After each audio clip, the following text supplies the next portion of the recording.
ఆంధ్రప్రదేశ్లో ఒక విచిత్రమైన రాజకీయ వ్యూహం ఎప్పుడు కూడా మనం చూస్తూనే ఉంటాం. అయితే రాబోయే కాలంలో జగన్మోహన్ రెడ్డి గారు వర్సెస్ చంద్రబాబు మధ్య ఒక యుద్ధ బేరి కొనసాగుతుంది అనేది అందరికీ తెలిసిన వాస్తవమే. అయినా రాజకీయాల్లో ఎప్పుడు ఎలాంటి వ్యూహాలకైనా ఆయా పార్టీలు అడుగులు ముందుకేసేందుకు సిద్ధంగానే ఉంటాయి తప్ప వెనకడుగు వెయ్యవు. చంద్రబాబు నాయుడు గారు 2014-19 కాలంలో తాను అధికారంలోకి వచ్చారు. ఆ తర్వాత ఓడిపోయారు. ఆ తర్వాత కూటమిగా ఏర్పడి జగన్మోహన్ రెడ్డి గారిని ఢీకొట్టి మళ్ళీ అధికారంలోకి రాగలిగారు.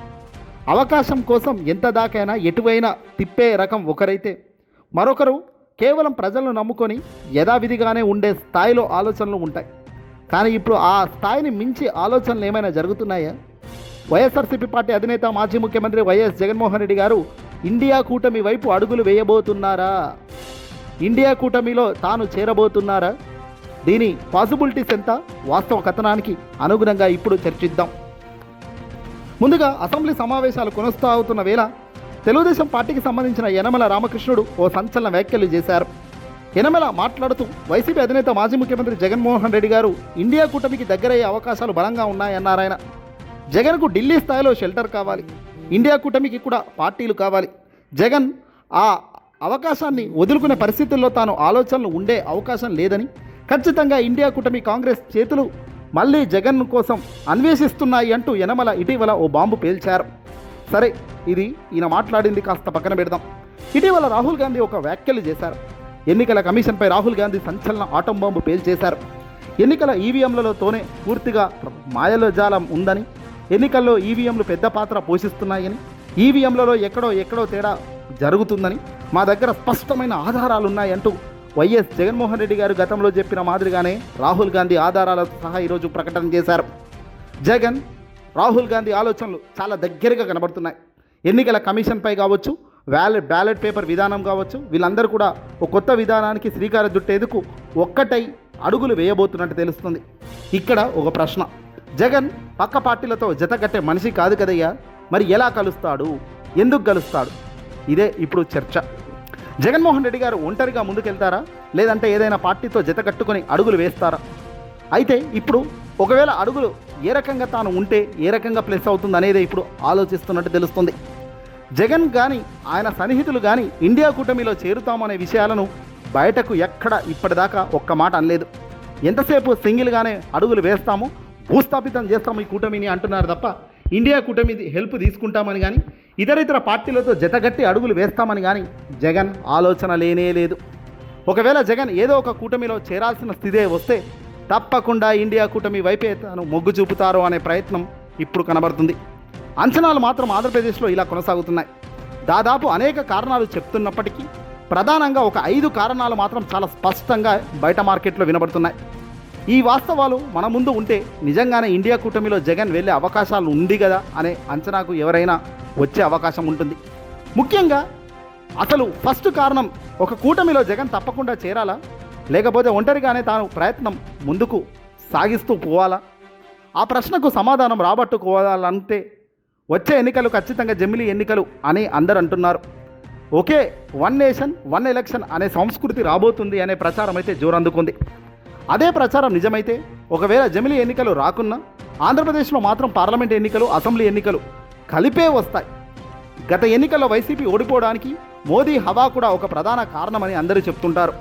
అటు చంద్రబాబు, ఇటు మోదీ, పవన్ కళ్యాణ్ ఈ ముగ్గురు జతగట్టి కలయిక తమకు కొంప ముంచింది అనేది వైసీపీ గట్టిగా బలంగా చెబుతున్నమాట. బహిరంగంగా కూడా వాళ్ళు ఒప్పుకున్నారు.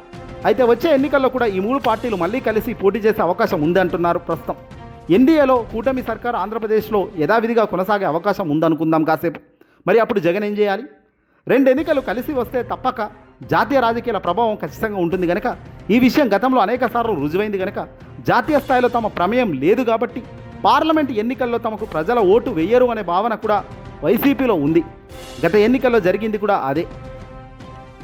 కేంద్రంలో ఏర్పడే ప్రభుత్వంలో మేము భాగస్వామ్యులం అవుతామని, కేంద్రంలో కూడా తమ పాత్ర ఉంటుందనే నరేటివ్ ప్రజలకు వివరించడం వైసీపీకి ఇప్పుడు చాలా ముఖ్యమైన పాయింట్. కాబట్టి పార్లమెంట్, అసెంబ్లీ ఎన్నికలు కలిసి వెళ్తే కేంద్రంలో కూడా తాము చక్రం తిప్పబోతున్నాము అనే సంకేతం ప్రజల్లోకి వెళ్తుంది. ఆ రకంగా ప్రచారం చేసుకోవచ్చు. ఎన్డీఏ ప్రభుత్వంలో చంద్రబాబు ఉన్నాడు. చంద్రబాబు వల్ల ఆంధ్రప్రదేశ్కి లాభం జరుగుతుందా? ఎన్డీఏ కూటమిలో టీడీపీ ప్రధాన భాగస్వామి ఇది ఏపీకి బాగా లాభం అనే నెరేటివ్ అప్పట్లో ఆంధ్రప్రదేశ్లో Telugu Desam party Janasena yellow media తీసుకెళ్ళింది. ఆ నెరేటివే ఇప్పుడు వైసీపీ ఖచ్చితంగా ముందుకు తీసుకెళ్ళాలి, అలాంటి స్ట్రాటజీలోనే ఉన్నదా? ఇక్కడ ఇదంతా కాదండి. జగన్ ఒకటి నమ్ముకున్నాడు, పైన దేవుడు కింద ప్రజలు ఓట్లు వేయాలి. బలమైన ఓటు బ్యాంకు కలిగిన ఏకైక వైఎస్ఆర్సీపీ పార్టీ ఆంధ్రప్రదేశ్లో 40% ఉంది. కాంగ్రెస్ ఒకవేళ కేంద్రం విషయం అటుంచండి, కాంగ్రెస్తో జత గడితే దానికి పెద్దగా అసలు ఎలాంటి పర్సంటేజ్ లేని పార్టీ ఆ పార్టీతో జతగట్టి ఆ పార్టీ వాళ్ళకే మైలేజ్ ఇచ్చినట్టు పరిస్థితి వస్తుంది తప్ప సొంతంగా వైసీపీకి పెద్దగా కలిసి వచ్చే ఆస్కారమే లేదు. ఇక్కడ జగన్ ద్వాముఖి వ్యవహారం చేస్తున్నారు. అంటే నేరుగా కాదు, వాస్తవమే ఏంటి అనేది ప్రజలకు వివరించే ప్రయత్నం. చంద్రబాబును జగన్ డైరెక్ట్గా ప్రశ్నిస్తున్నారు. కూటమిగా ఎన్డీఏ సర్కార్తో కలిసి అధికారంలోకి వచ్చిన నువ్వు ప్రజలకి ఏం చేస్తావు? మాటిచ్చి మాట తప్పావు. మాటలు కేవలం ఎన్నికలకు ముందేనా, ఎన్నికల తర్వాతైనా అనేది ఇప్పుడు బలంగా తీసుకెళ్తున్నారు. అందులో భాగంగానే రీకాల్ చంద్రబాబుస్ మేనిఫెస్టోను ఇటీవల చంద్రబాబుపై జగన్ విడుదల చేశారు. వాస్తవానికి కాంగ్రెస్ కూటమిలో కనుక జగన్ ఇప్పుడే వెళ్ళదలుచుకుంటే ఇవన్నీ పెద్దగా ఇంపార్టెన్స్ ఇచ్చే ప్రయత్నం చేయరు. ఇక్కడ కాంగ్రెస్ను ఇతర పార్టీలను నమ్ముకునే పరిస్థితి కానీ అలాంటి వ్యక్తిత్వం కానీ జగన్ది కానే కాదు. ఓడినా గెలిచినా సింగిల్గానే నిలబడతాను అనే తత్వం అతనిలో చాలా మొండిగానే ఉంటుంది, బలంగానే ఉంటుంది. వాస్తవానికి కాంగ్రెస్ పార్టీకి ఎలాంటి ఓటు బ్యాంకే లేదు ఆంధ్రప్రదేశ్లో. కుప్పకుల్న కాంగ్రెస్ను పైకి లేపడం జగన్ ఎందుకు చేస్తాడా సాహసం? వాస్తవంగా కేంద్రం వైపు ఏదైనా చేసుకోండి కానీ, ఎన్డీఏ ఉండని, కాంగ్రెస్ పార్టీ ఇండియా కూటమి ఉండని, కానీ మేము మాత్రం ప్రజల వైపు ఉంటామంటారు. తెర పైన రాజకీయం నడిపిస్తూ తెర వెనకాల ఏమైనా పొత్తులు పెట్టుకునే ఆస్కారం ఉండొచ్చేమో కానీ పైకి మాత్రం జగన్ ఇండిపెండెంట్గానే పోతున్నట్టుగా బిహేవియర్ ఉంటుంది అని క్లియర్గా తెలుస్తుంది. ఎన్ని రకాలుగా అనాలిసిస్లు చేసుకున్నా, ఎన్ని రకాలుగా వివరించుకున్న అల్టిమేట్ గోల్ ఏంటంటే సింగిల్ పార్టీ, సింగిల్గానే వైఎస్ఆర్సీపీ పార్టీ జగన్ను చూసే గెలవాలి, జగన్ను చూసే ఓడిపోవాలన్నది నిర్మోహమాటంగా స్పష్టంగా వైసీపీ వాళ్ళు చెప్తున్నమాట. ఎవరో ముఖం చూసుకునో ఎవరో పార్టీ అండ చూసుకునో గెలవాల్సిన పరిస్థితి మాకు లేదని అంటున్నారు. ఏదైనా ఉంటే జగన్ ఉన్నాడు, జగన్ చూసి ఓటేయండి, జగన్ చూసి ఓడిపోయింది, ఈ రెండే తప్ప మరొకటి లేదు అనేదే వైసీపీ వాళ్ళ నుంచి బలంగా వినబడుతున్నమాట. కానీ ఇక్కడ కాంగ్రెస్ డైవర్షన్ పాలిటిక్స్ కూడా ఆసక్తికరంగా మారుతున్నాయి. కాంగ్రెస్కు పార్టీలు కావాలి, ప్రాంతీయ జాతీయ పార్టీలు అన్నీ కలుపుకొని ఇండియా కూటమి బలపడుతుంది. త్రుటిలో తప్పించుకున్నారు, మోదీ అధికారంలోకి రాగలిగారు. ఇదే సీన్ రాబోయే కాలంలో ఉంటుందా? ఖచ్చితంగా ఉండకపోవచ్చు. 3 సార్లు వరుసగా గెలిచిన బీజేపీ ఎన్డీఏ సర్కార్ 4వ సారి సవాళ్లతో కూడుకున్న వ్యవహారమే ఉంటుంది. కానీ మోదీ మాస్టర్ ప్లాన్లు, అమిత్ షా గారి స్కెచ్లు వీళ్ళు వెరసి వీళ్ళకున్న అనుభవం చాలా నిలదొక్కుని తట్టుకొని కాంగ్రెస్ గెలుస్తుందా అంటే అవకాశం సమయం వస్తే ఏదైనా జరగవచ్చు. సరే, ఈవీఎంలను వాడుకొని గెలిచారంటున్నారు. కాంగ్రెస్ పార్టీ అధినేత ఏకంగా ఎంపీ స్థానంలో ఉన్న రాహుల్ గాంధీ సంచలన ఆటంబం పెంచారు. ఈవీఎంలలో గోల్మాల్ జరుగుతుందని ఈవీఎంలను రద్దు చేయాలంటున్నారు. ఇదే జరిగితే బ్యాలెట్ పేపర్ విధానానికి వస్తే ఏదైనా జరగవచ్చు. పరిస్థితుల ప్రభావం మారొచ్చు కానీ కూటమిలో మాత్రం జగన్ అంత ఈజీగా ఉండే మనిషి కాదు, వచ్చే మనిషి కాదు అనేది వాస్తవం. ఇక వైఎస్ఆర్సీపీ పార్టీ అధినేతకు సంబంధించి జగన్మోహన్ రెడ్డి గారి సొంత చెల్లెలు షర్మిల పరిస్థితి నిజంగా దారుణం. అక్కడ తెలంగాణలో క్లీన్ స్వీప్ అయిపోయిన పార్టీ పెట్టడం, క్లోజ్ చేయడం అంతా త్వరగా జరిగిపోయింది ఆమెకు. ఇంకా ఆంధ్రాకు వచ్చి అన్నపై విరుచుకుపడ్డంతసేపు అయిపోయి ఉంది తప్ప ఎన్నికలు అయిపోగానే కనీసం దేకే పరిస్థితి కూడా ప్రజల నుంచి రావడం లేదు.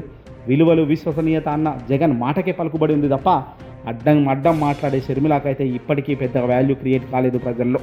ఈ వీడియోని అసలు లైక్ కొట్టి షేర్ చేయండి.